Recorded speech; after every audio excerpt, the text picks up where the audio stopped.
నామ స్తోత్రములు. అందరికీ వందనాలండి. ఈ ఉదయకాలం వాక్యము సామెతల గ్రంథము 3వ అధ్యాయము 13వ వచనం నుంచి చదువుకుందాం. జ్ఞానము సంపాదించిన వాడు ధన్యుడు, వివేచన కలిగిన నరుడు ధన్యుడు. వెండి సంపాదించుట కంటే జ్ఞానము సంపాదించుట మేలు, అపరంజి సంపాదించుట కంటే జ్ఞానలాభము నొందుట మేలు.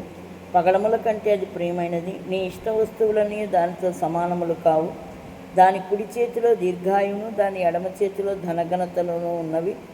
దాని మార్గములు రమ్య మార్గములు, దాని త్రోవలనియు క్షేమకరములు. దానిని అవలంబించు వారికి అది జీవవృక్షము, దాన్ని పట్టుకొని వారందరూ ధన్యులు. జ్ఞానము వలన యెహోవా భూమిని స్థాపించును, వివేచన వలన ఆయన ఆకాశ విశాలమును స్థిరపరచును. ఆయన తెలివి వలన అగాధ జలములు ప్రవహించుచున్నవి, మేఘముల నుండి మంచు బిందువులు కురియుచున్నవి. నా కుమారుడా, లెస్సైన జ్ఞానమును వివేచనను భద్రం చేసుకును, వాటిని నీ కన్నుల ఎదుటి నుండి తొలగిపోనీయకుము. హల్లెలూయా, స్తుతి స్తోత్రం, ఆమేన్. సొలొమోను మహారాజు సామెతల గ్రంథంలో ఏమని రచించారండి? జ్ఞానము సంపాదించిన వాడు ధన్యుడు, వివేచన కలిగిన నరుడు ధన్యుడు. జ్ఞానము కావాలంట, జ్ఞానాన్ని సంపాదించుకోవాలి. మనందరం డబ్బు సంపాదించుకోవడానికి చాలా ప్రయాసపడుతూ ఉంటాం. తెల్లారింది లేచింది మొదలు నిద్రపోయేంత వరకు ధనం సంపాదించడానికి, ఉద్యోగానికని, వ్యాపారానికని, లేకపోతే కూలి పనికని, అంటే ధనం సంపాదించుకోవడం, పనికి వెళ్ళటం తప్పు అని నేను అనట్లేదు. కానీ ధనము కంటే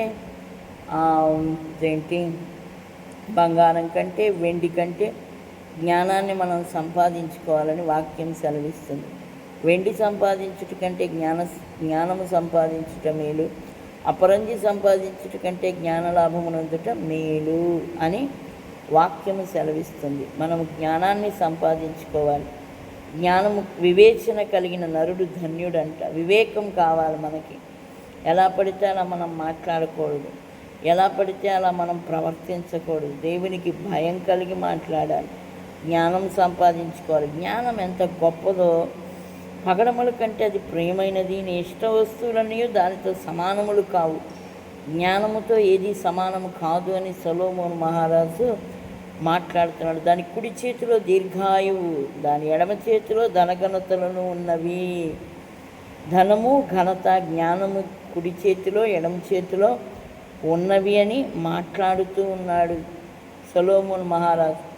మనం ధనం కోసం ఎంతో ప్రయాసపడతాం. ఉదయం లేచిన మొదలు నిద్రపోయే వరకు పనికి, డ్యూటీకి, ఎక్కడికి వెళ్ళినా మన నెలకి సరిపడా ధనం మనకి రాదు. ఇంకా కూడా మనకు అవసరం అవుద్ది, కావాల్సి వస్తుంది. కానీ మనం జ్ఞానాన్ని సంపాదించుకున్నాం అనుకోండి, వివేచనను కలిగిన నరుడు ధన్యుడని వాక్యం సెలవిస్తుంది. వివేకాన్ని, జ్ఞానాన్ని మనము సంపాదించుకుంటే దాని కుడి చేతిలో ఏముంటుందంట? దీర్ఘాయువు ఉంటుందంట. దేని కుడి చేతిలో? జ్ఞానము కుడి చేతిలో. దాని ఎడమ చేతిలో ధనఘనతలున్నవి. జ్ఞానము ఎడమ చేతిలో ధనఘనతలు ఉన్నాయంట. దాని మార్గములు రమ్య మార్గములు, దాని త్రోవలన్నీ క్షేమకరములు. మనం క్షేమంగా వెళ్ళి క్షేమంగా రావడానికి జ్ఞానము కలిగి మనం మాట్లాడాలి. జ్ఞానముతో మనం బ్రతకాలి. జ్ఞానాన్ని మనము సంపాదించుకోవాలి. దాని మార్గములు రమ్య మార్గములు, దాని త్రోవలన్నీ క్షేమకరములు. దేని త్రోవలు, దేని మార్గములు అంటే జ్ఞానముతో మనం నడిచినప్పుడు ఎక్కడికి వెళ్ళాలి, ఎట్లా మాట్లాడాలి, ఎలా ఉండాలి, ఎవరితో ఎలా మాట్లాడాలి, ఎవరి దగ్గర ఎంత మాట్లాడాలి అనేది కూడా మనకి జ్ఞానము నేర్పిస్తుంది. ఇది అంగట్లో దొరికేది కాదండి, ఇది కొట్టుకెళ్తే దొరికేది కాదు, సిఎంఆర్లో దొరికేది కాదు, డిమార్ట్లో దొరికేది కాదు, షాపింగ్ మాల్స్లో దొరికేది కాదు. దేవుని సన్నిధిలో దొరికేది జ్ఞానం.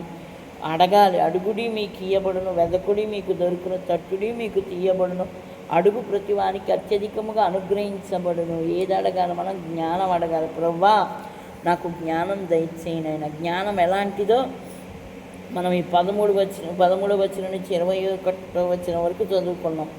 జ్ఞానం మనం సంపాదిస్తే అది ఎంత గొప్పది. అపరంజి కంటే గొప్పదంట, వెండి కంటే గొప్పదంట, పగడముల కంటే అది ప్రియమైనదంట. ఎంత గొప్పదో చూడండి.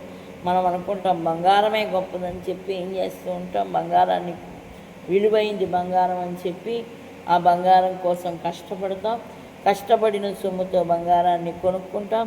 బంగారాన్ని కొనుక్కొని దాన్ని చాలా భద్రంగా దాచిపెట్టుకుంటాం. ఎందుకంటే ఆ బంగారం చాలా విలువైంది కదా. అదే కేజీ బంగారం 10 రూపాయలకి వచ్చిందనుకోండి, అస్సలు దాన్ని దాచిపెట్టుకో, దాని వైపు కన్నెత్తి కూడా చూడం. బంగారం వెల చాలా గొప్పది కాబట్టి, బంగారం విలువ ఎంతో పెద్దది కాబట్టి దాన్ని ఏం చేస్తూ ఉంటాం, జాగ్రత్తగా దాచిపెట్టుకుంటూ ఉంటాం. కానీ జ్ఞానము బంగారం కన్నా ఎక్కువ విలువైందంట. అపరంజి సంపాదించుట కంటే జ్ఞానలాభము నొందుట మేలు, పగడముల కంటే అది ప్రియమైనది, నీ ఇష్ట వస్తువులన్నీ దానితో సమానములు కావు. జ్ఞానము వలన యెహోవా భూమిని స్థాపించెను, వివేచన వలన ఆయన ఆకాశ విశాలమును స్థిరపరిచెను. ఒకవేళ మన దగ్గర డబ్బులుంటే మనం గొప్ప గొప్ప ఇళ్ళు కట్టుకోవచ్చేమో, కానీ ఒకవేళ మనకి డబ్బులుంటే చాలా పొలాలు కొనుక్కోవచ్చు, కార్లు కొనుక్కోవచ్చు, మేళ్ళు, మిద్దెలు, నగలు, పట్టు చీరలు ఇవన్నీ కొనుక్కోవచ్చేమో, కానీ డబ్బులుంటే జ్ఞానాన్ని మాత్రం మనము కొనుక్కోలేము. జ్ఞానము వలన యెహోవా భూమిని స్థాపించెను, వివేచన వలన ఆయన ఆకాశ విశాలమును స్థిరపరచును. చూడండి, దేవునికి ఎంతో జ్ఞానం ఉన్నది, ఆయన దగ్గర ఎంతో జ్ఞానం ఉన్నది. మనం అడగకనే పొందుకోలేకపోతున్నాం. ఆయన జ్ఞానముతోని ఈ భూమిని స్థాపించాడంటండి. ఆయన జ్ఞానముతోని ఆకాశ విశాలమును స్థిరపరిచాడంట. ఆయన తెలివి వలన అగాధ జలంలో ప్రవహించుచున్నవి, మేఘముల నుండి మంచు బిందువులు కురియుచున్నవి. దేవునికి ఎంతో జ్ఞానం ఉంది కాబట్టి ఈ ప్రపంచాన్ని దేవుడు నడిపిస్తూ ఉన్నాడు జ్ఞానము చేత. మనం కూడా మన కుటుంబాన్ని నడిపించాలన్నా, మన సంఘాన్ని నడిపించాలన్నా, మన స్నేహితులతో మాట్లాడాలన్నా, మన బంధువులతో మాట్లాడాలన్నా, తల్లిదండ్రులతో మాట్లాడాలన్నా, మనం కన్న బిడ్డలతో మాట్లాడాలన్నా, స్నేహితులతో మాట్లాడాలన్నా, ఎవరితో మాట్లాడాలన్నా మనకేం కావాలి?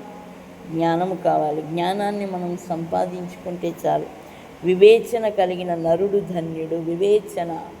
వివేకం కావాలి. మాట్లాడేటప్పుడు ఎలా మాట్లాడాలి, ఎలా మాట్లాడకూడదు, ఏం మాట్లాడాలి, ఏం మాట్లాడకూడదు, ఎలా పడితే అలా మనం మాట్లాడకూడదు. దేవుని బిడ్డలను చెప్పుకునే మనము, క్రైస్తవ బిడ్డలము అని చెప్పుకునే మనం ఎలా పడితే అలా మాట్లాడకూడదు. జ్ఞానం పగడముల కంటే ప్రియమైనదంట. నీ ఇష్ట వస్తువులని దానితో సమానములు కావు. జ్ఞానంతో ఏది సమానం కాదు, సాటి రాదు. జ్ఞానము చాలా గొప్పది, వివేచన చాలా గొప్పది. జ్ఞానముతో దావీదు దేవుని సన్నిధిలో ప్రార్థించేవాడు, స్తుతించేవాడు. ఆయన ఏ రాజ్యం మీదకి యుద్ధానికి వెళ్ళినా విజయం సాధించేవాడు. జ్ఞానం ఉంది కాబట్టి దేవుణ్ణి అడిగేవాడు. దేవుడు లేకుండా మన జీవితంలో ఏది జరగదండి. మనం కూర్చునేది, మనం నిలబడేది, మనం మాట్లాడేది, మన హృదయంలో తలంపు, మన హృదయంలో ఆలోచన రాకముందే దేవుడు ఎరిగి ఉన్నాడు. ఆయనకి సమస్తము సాధ్యం, ఆయనకి సమస్తము తెలుసు. మనం ఎక్కడికి వెళ్తున్నాం, ఏం మాట్లాడుతున్నాం, ఏం చేస్తున్నాం, ఏం తింటున్నాం, ఏం త్రాగుతున్నాం, మనుషులకు తెలియకపోవచ్చు, కానీ దేవాది దేవుడికి అన్నీ తెలుసు. అన్నీ తెలిసిన దేవాది దేవుని దగ్గర జ్ఞానం ఉన్నది. కాబట్టి ఆ జ్ఞానాన్ని మనం సంపాదించుకోవాలంటే దేవుణ్ణి మనము అడగాలి. అడిగినప్పుడు తప్పకుండా దేవుడు మనకి జ్ఞానాన్ని ఇస్తాడు. అపరంజి సంపాదించుట కంటే జ్ఞానలాభము నొందుట మేలు. బంగారం సంపాదించుకోవడం కన్నా జ్ఞానం ముందు సంపాదించుకుంటే ఆ తర్వాత వాటంతట అవే అన్నీ మనకి దేవుడు అనుగ్రహిస్తాడు. కాబట్టి జ్ఞానాన్ని అడుగుదాం. ఈ ఉదయకాలం, ప్రభా నాకు జ్ఞానం దయచేయి నాయన, జ్ఞానంతో నేను ఎలా మాట్లాడాలి, జ్ఞానంతో నేను ఎలా ప్రవర్తించాలి, నాకు వివేకం దయచేయి ప్రభా, నాకు జ్ఞానం దయచేయి ప్రభా అని మనం దేవుణ్ణి అడిగినప్పుడు తప్పకుండా మనకి జ్ఞానాన్ని అనుగ్రహించే దేవుడు. పగడముల కంటే అది గొప్పదంట, అపరంజి కంటే గొప్పది, వెండి కంటే గొప్పది, బంగారం కంటే గొప్పదైంది జ్ఞానం. ఆ జ్ఞానాన్ని మనం సంపాదించుకుందాం. సొలొమోను జ్ఞాన వివేకములు కలిగిన ఆత్మను దయచేయి ప్రభా, ఈ ప్రజలందరినీ ఎలా పరిపాలించాలో నాకు తెలియదు కాబట్టి నాకు జ్ఞానాన్ని దయచేయి ప్రభా అని అడిగినప్పుడు సొలొమోనుకి జ్ఞానాన్ని ఇచ్చాడు, అలాగే ధనం ఇచ్చాడు, ఐశ్వర్యాన్ని ఇచ్చాడు, పేరునిచ్చాడు, మంచి ఘనతనిచ్చాడు. మనం కూడా జ్ఞానాన్ని అడిగినప్పుడు మనకేం కావాలో దేవుడు జ్ఞానంతో పాటు అవన్నీ కూడా దేవుడు మనకు అనుగ్రహిస్తాడు. దేవుడి మాటలు దీవించి ఆశీర్వదించును గాక. మహాపరిశుద్ధుడ మహోన్నతుడా నీకు వందనాలు. ఉదయకాలం సామెతల గ్రంథం 3వ అధ్యాయం 13వ వచనం నుంచి 20వ వచనం వరకు చదువుకోవడానికి కృప చూపించావు. జ్ఞానము సంపాదించిన వాడు ధన్యుడని వాక్యం సెలవిస్తుంది. వివేచన కలిగిన నరుడు ధన్యుడని వాక్యం సెలవిస్తుంది. జ్ఞానం దయచే, వివేచన దయచే ప్రభా. ధన్యులం అవటానికి సహాయం చేయి.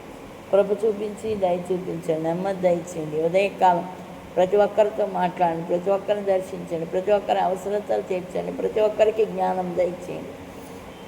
కృప చూపించి దయ చూపించి ముందుకు నడిపించమని నజరేయుడైన యేసుక్రీస్తు నామంలో అడిగి వేడుకొనుచున్నాం తండ్రి, ఆమేన్. పరలోకమందున్న మా తండ్రి, నీ నామం పరిశుద్ధపరచబడుగాక, నీ రాజ్యం వచ్చుగాక, నీ చిత్తం పరలోకమందు నెరవేరుచున్నట్లు భూమి అందును నెరవేరుడుగాక. మా అనుదిన ఆహారం నేడు మాకు దయచేయం. మా రుణస్థులను మేము క్షమించి అన్న ప్రకారం మా రుణములను క్షమించు. మమ్మల్ని శోధనలోనికి తేక దుష్టు నుండి మమ్మల్ని తప్పించు. రాజ్యం, బలం, మహిమయు నిరంతరం నీవై ఉన్నావు తండ్రి, ఆమేన్. యేసు రక్తమే జయం, శిలువ రక్తమే జయం. వేసునామమునకు సంపూర్ణ విషయం కలుగునుగాక. ఆమేన్, ఆమేన్, ఆమేన్. అందరికీ వందనాలండి.